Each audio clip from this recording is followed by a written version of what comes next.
ลาปลาดุกกินพี่น้องลาปลาดุกกิน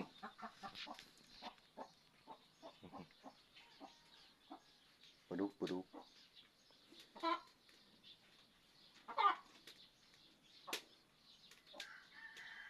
สิลากินลาบดกินจะไหนแล้วฮะเพื่อนว่าไฟมันแห้งเขาก็ปีกเอานะ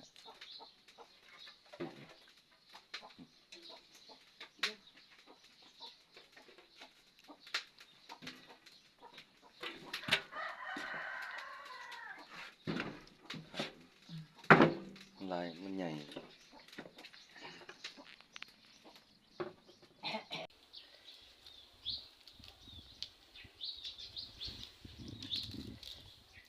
ลาปลาดุกได้บ่ดีสบายดีพ่อมีพี่น้องครับผมเฮาเนาะกินลาปลาดุกได้พี่น้องเด้อกันเข้ามาแล้วก็อย่าลืมกดไลค์กดแชร์กดติดตามนั่นพันกินแนลพี่น้องลาปลาดุกใหญ่ตัวนั้นล่ะเราเสียมันกันพี่น้องตัวนี้ไซบีตัวนี้ไซบีตัวถวยหน่อย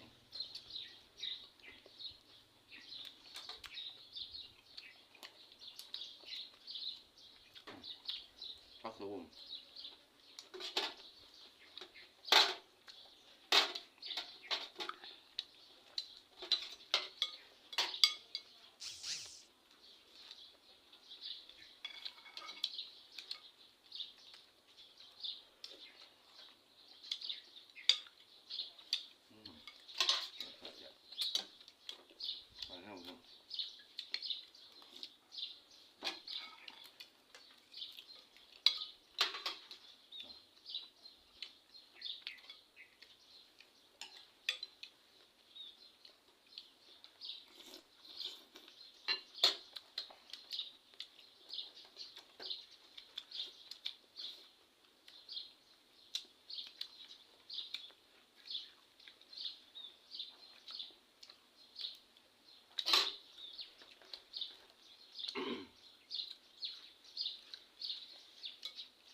ใบเหลืองเนี่ย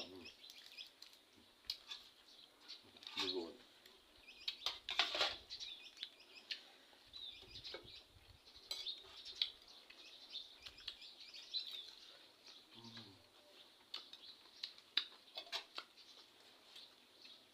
แกะไว้เป็นหนองเนาะ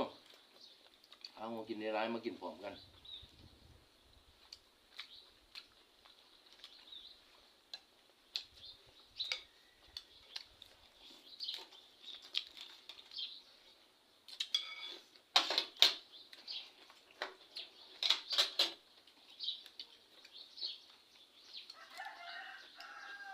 เอาปีกห้องมาละบัดดาบจงบีขึ้นไปเขาบีบใส่โอ้ยมันหยอดเลย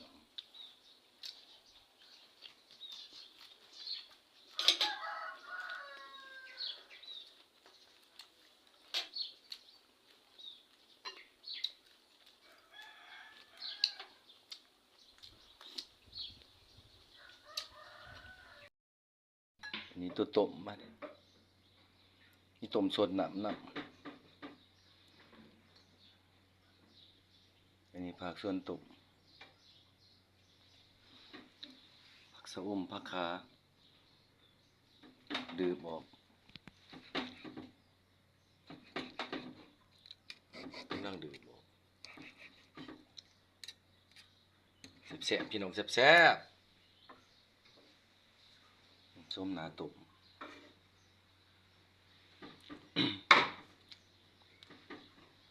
แซ่บหน้ามันอีหน่อยตาเหลือมมาเห็ดซอยเวลาปลาลูกแซ่บหอมป่น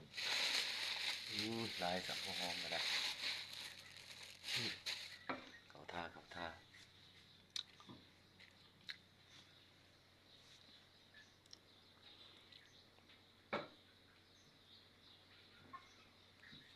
นะ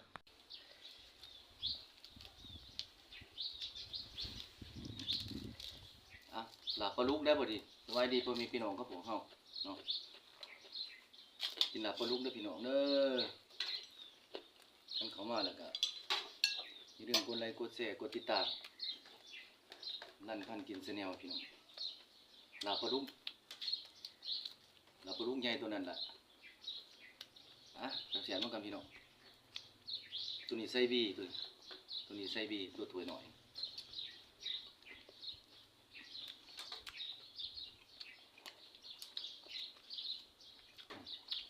พักสม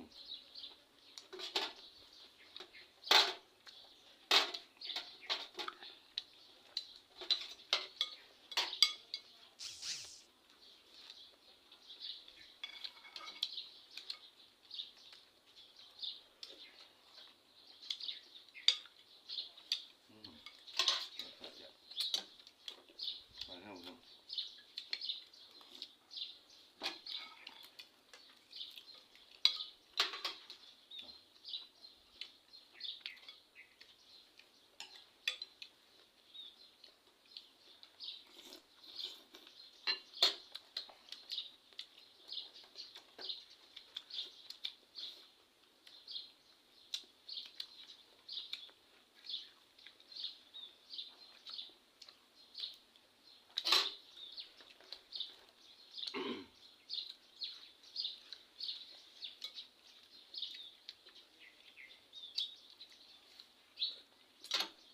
ใบเหลืองเนี่ยดูโกน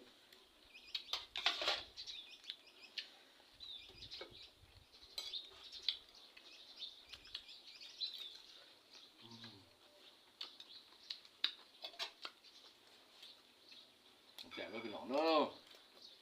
เอามากินในร้านมากินพร้อมกัน